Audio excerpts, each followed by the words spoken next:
Welcome to Mind Over Matter, where we dive into the mindset, strategies, and real world tools that help us navigate life's biggest challenges. Today, we are talking about something most people don't think about until it's too late: disaster preparedness. And who better to guide us than Jennifer Heller, a true expert when it comes to helping families prepare for extreme weather emergencies and unexpected crises. Jen is on a mission to ensure that no one is caught off guard when disaster strikes. Because when it comes to survival, a little preparation can mean the difference between chaos and control. So, whether you have never considered prepping before or you're looking to step up your emergency readiness, this conversation will give you practical, no nonsense steps to keep you and your loved ones safe. So, Jennifer, a lot of people think disaster prep is just for doomsday preppers. Why is it actually something everyone should be thinking about? Yes, great question. Ultimately, it's because extreme weather is on the rise, and it is 5 times more likely than it was tw 20 years ago. And we can see this reflected in the news, in what's happening around us. And I think that a lot of people are really kind of ignoring it and not wanting to face it. But the reality is that it is going to get worse. So it is more important than it's ever been that all of us, regardless of whether we identify as a doomsday prepper, which I certainly do not, um, that we are all thinking through how our family should react in the event of an emergency or a disaster. Mm-hmm. Absolutely. So, what's the most common mistake people make when it comes to preparedness? Well, I think a lot of people, for various reasons, it makes sense. You want a really easy access point to help people get prepared. And so governments are all about your go bag, right? And they tell you, oh, get an emergency radio, get a little water, put it in your go bag, and then you're done. And I encourage everyone to do that if you don't have that yet. But I think that stopping there is a really big mistake. The thing that I think isn't communicated as effectively as it should be is the need to plan and coordinate actions with your family. So, what we encourage people to do when they use our systems is to think through um, what are the most common places that you spend time, and think about, okay, you've got different family members, they're scattered in different places. How would you get to them? What happens if you can't reunite at home? What happens if you can't go home for whatever reason? Where are you going to meet? The last thing you want to do is have to figure out that on the fly when chaos is surrounding you, right? So, there's some really easy steps here. Designate some meeting places. We recommend one near your home, one in your town that's farther away from home, one that's kind of just outside of home, and then one that's even farther away. And make sure that everybody in your household knows these and remembers them. And that's why we tell you to write them down and carry them with you, because we've all got a lot of information in our heads. And, it's hard to keep everything in there. So making sure that you're aware of this. And then uh, thinking about where you're going to be. So all of your most common locations where you spend the most time. If you're in those locations, how do you get to those designated meeting places? What if a bridge is down? What if the freeway's backed up? So planning already ahead of time, we recommend getting paper maps and even highlighting the routes so that in the event that you have to use this, you've got it ready. Mm-hmm. That makes sense. So, we are seeing more extreme weather events than ever before. What are the top three things every household should have right now? Yes. Well, I think your designated meeting places, a go bag, and an evacuation checklist. So, thinking through what you want to bring if you have to evacuate your home in a hurry ahead of time. We saw this here in the US with the LA fires. People lost everything. And this has happened to family members of mine. My in-laws lost their home in 2021, and they had evacuated from a forest fire, and they had brought all sorts of things, and then they got to go home, and so they unpacked, and then they had to evacuate again, and this time they brought less, and that was the time that their house burned down. So they lost their photo albums, they lost a lot of stuff that they had grabbed the first time, but they didn't think that their house was gonna burn down, and that's pretty heartbreaking.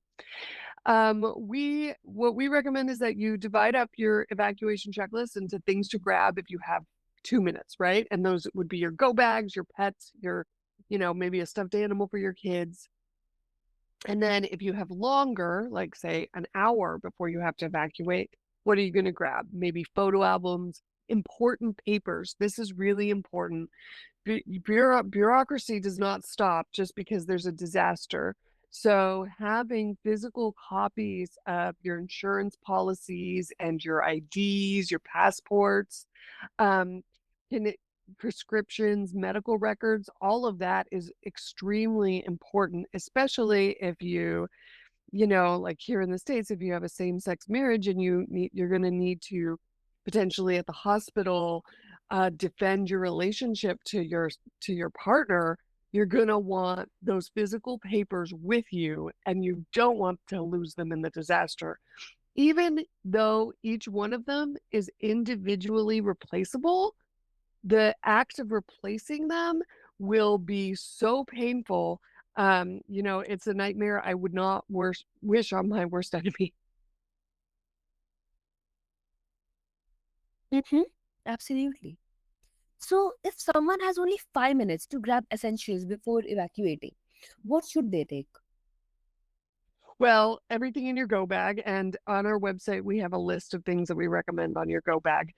And, what one of the things that and so one of the things that we have you put in your go bag are those copies of those important papers, because that's so important that you do that. And that is a very boring disaster prep step, to get all that organized, but it is pretty essential. The other thing that I think that is really important to keep in your go bag, which is something that most people aren't thinking about, are things for your mental health. So, if you have little kids like I do, you want activities for the kids. You want uh like a game and kids will get bored, right? So you want a game and coloring books, whatever to make this feel a little more normal, because it's not going to feel normal at all. I always picture being stuck in like a high school gym or a cafeteria, because that's where these ad hoc disaster shelters not often are, and like being surrounded by strangers, maybe some people that you do know, and just feeling so lost because you don't know what's happening to your home. You don't know if you're ever going to get to be home again. What are you going to want? I have sleeping challenges. So I have in my go bag earplugs and sleeping pills, because nothing beats a good night's sleep when you're facing, hard times. And I think that sleeping on a hard gym floor would be very, very challenging for a lot of us. Mm-hmm. Absolutely. So, mindset plays a huge role in disaster response. How can people mentally prepare for emergencies without living in fear? Yeah, I think that that's my number one goal here, is to give people a distinct set of to-dos, like easy, do this first, then this, and then once you're done, relax. You did what you can do.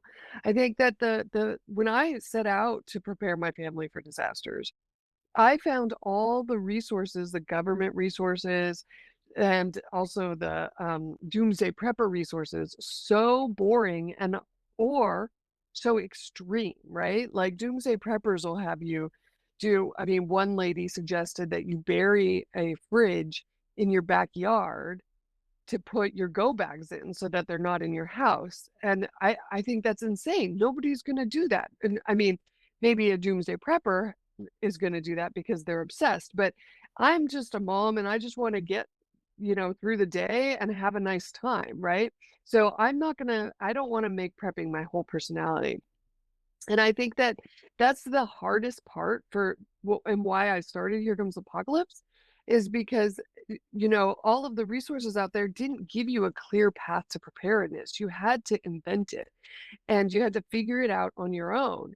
And that is a lot of mental labor. And meanwhile, things are getting scary. And so you want to just get in action and get it done so that you can move on. And that's what our system really allows you to do is to just say, okay, first we're going to do this, then we're going to do this. And then we also provide a framework for maintaining things because when you are preparing for disaster and you're doing things like collecting emergency water and emergency food and also flashlights and batteries, you need to make sure that that work stays current. So, checking your batteries and your flashlight every so often, rotating your emergency water, and we walk you through creating a plan for all of that as well. So that even though it is work that you have to continue to do basically like every 6 months forever, at least you can do it and get back to life. And then, I think that this is a practice, right? Like, how do we do the work and then relax, and trust that, we've done what we can and to enjoy our lives in the meantime? And that, is the same practice as like, how do we enjoy the dishes every day, right? That's really the mindfulness of life and finding the joy in the day to day and finding the peace amid uncertainty. Mm-hmm. Absolutely. So, what's the difference between panic and smart preparedness? Yeah, yeah. I mean, I think that panic is very overwhelming, right? You I don't know how you feel when you're panicked, but when I'm panicked, I'm not actually taking action. I'm not actually doing anything to help the future. I think of it as like future me, right? What's future me gonna need if future me's in that gym? Future me is not going to care whether I read yet another article about how bad things are, right? It's very easy to get stuck in just doom scrolling and, oh, there's nothing we can do. It's too late. And, the truth is that it's never too late. As long as you're not in the middle of a disaster, you can prepare. And just taking small steps every week or every 2 weeks will help you handle it with grace and ease. And I do think that, all of this talking through all of the steps is really essential self-care. They've done studies that, kids where we've had conversations about, like, what to do, what we're gonna do if there's a house fire, what we're gonna do if we can't go home, we're gonna meet here. Kids respond better. They understand, they respond to that level of planning ahead and that the incidences of PTSD in those kids are far less than kids that did not have that pre thinking it through and talking about it. I live in earthquake country, so when my kids are playing, I'll just all of a sudden be like, "If there's an earthquake right now, what do we do?" And then we all jump down and cover our heads and get under a table, and we kind of make it fun because we don't know when the earthquake's going to happen. It could happen at any second, and where I live, we've been overdue for a big one for, you know, I don't know, 60 years or something. So it really feels like it's gonna be any single time. And so it's very important that the kids understand that this is a part of life and that, just making those preparatory actions part of your day to day will go a long way to improving the resilience in your kids and in yourself. Mm-hmm. That's amazing. So many people rely on the government or emergency services in a crisis. Why is self sufficiency so crucial? And how can people take ownership of their own preparedness? This is my favorite thing, I mean, or maybe my least favorite thing, because I think that we're kind of like, oh well, it'll be fine. People will help us, and the truth is that there are a lot of people, and in where I live, there is our fire department is on loan from our county, and so they are responsible for responding to the entire county, which is very big and extremely populated. So there's really very few first responders for the number of people who might need it.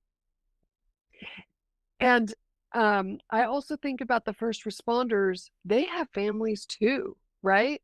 And so I can imagine um, disaster scenarios where it's so bad that they actually go home instead of being a first responder because they don't know if their family needs first response, right? Like so that might be their priority is going home. And especially in the US, as we unfortunately watch kind of our um, government support system evaporate, it's very upsetting to watch. They're talking about cutting FEMA. Like we're watching the resources that were going to be there for us in the event of disaster just literally disappear before our eyes. So, I do think that yes, first responders are amazing. We should celebrate them. We should pay them more. Um, and I think that it is our civic responsibility to prepare ourselves and our families as much as possible and to regardless of whether or not you think that a first responder is going to be there, it might be a couple weeks before anybody comes. You really don't know. And goodness, of course, not all of us have medical training. And so hopefully the first responders can be spend their time and energy on the people who are hurt or sick or have mobility impairments or other issues that keep them from being able to help themselves as much as I would be able to help my family. Mm-hmm. 100%. So, what's one simple first step for someone who feels overwhelmed by the idea of prepping? I think that a great first step is to go to my website, Here Comes the Apocalypse. In the footer, we have a link to a 5-day preparedness challenge. And what you're going to get there is 5 simple steps that you can take in 5 days that each is going to meaningfully improve your preparedness. And after that, so those steps are really around the bureaucracy, like these steps that you probably wouldn't think about. One of the steps that we have people do is to print out a current family photo and keep it with you. So have a copy at home, have a copy in your wallet, have a copy in your car. This is not something that anybody wants to think about, but if you are separated from your loved ones and there's no power and you can't charge your phone, so you can't show somebody a picture of your loved ones so that they can help you find them, you're gonna want a printed photo. And even if there is power, you ideally would conserve that power on your phone for other things like communicating with your loved ones, telling them you're safe. So I think that that's a really good first step that just can get kind of whet your appetite for what preparedness is. On our website, we have guides to preparing for tornadoes, earthquakes, all of it. So you can follow our guides. We also have a full system of disaster prep called the Disaster Bundle, which guides you through step by step. And if you're really serious about preparing your family, I do recommend that you get that. And we, made it as fun as possible. We included jokes. Some of them are, super corny. We have illustrations and really step by step instructions so that you don't have to spend your time kind of thinking about what to do. You just have to look, follow the directions, and allow yourself to move forward with the preparedness process. Mm-hmm. Right. So, for someone listening who thinks this won't happen to me, what's your message to them? Well, I hope it's not gonna happen to me too, you know? That's what we all want, right? We don't want anything like this to happen. But what if it does, right? What if it does? You know, and it's with the increasing severity and increasing frequency of extreme weather, it is just a matter of time before something happens, right? Maybe it's something small, like, your yard floods or something, right? No big deal. We can get through that. But maybe it's something bigger. In my extended family, I've had two different households lose their homes to different California wildfires. I mean, that to me is crazy that, like, in one family, like a brother, two brothers, both lost their homes, right? What are the chances? That seems insane. And yet I'm here to tell you that it happened. Um, when I started this project, I approached my friend Robin to be my illustrator. She illustrated the graphics on our homepage and in the disaster playbook, the backbone of our preparedness system. And she said, "Oh, well, the apocalypse, I just figured I'd be dead." And I said, "Well, you should be so lucky, right?" I mean, I think that the best case scenario, and this is where my dark sense of humor comes in, is that I I would love to just die quickly, right? Like a disaster that's bad enough that I die quickly and then I don't have to worry about anything, right? um, I won't be there anymore to be concerned. But what about a disaster where you are hurt or your loved ones are hurt? I mean, these are much worse scenarios and far more likely than us just instantly dying and being done with the terror of that particular moment. Mm-hmm. Absolutely. Jennifer's message is clear. Disasters don't wait. So why should we? Preparedness isn't paranoia, it's peace of mind. And the best time to start? Right now. To learn more and get expert tips on prepping for extreme weather, emergencies, connect with Jennifer. If this conversation got you thinking, share it with someone who needs to hear it. Because a little planning today can save lives tomorrow. Until next time, stay aware, stay prepared, and take control of your future.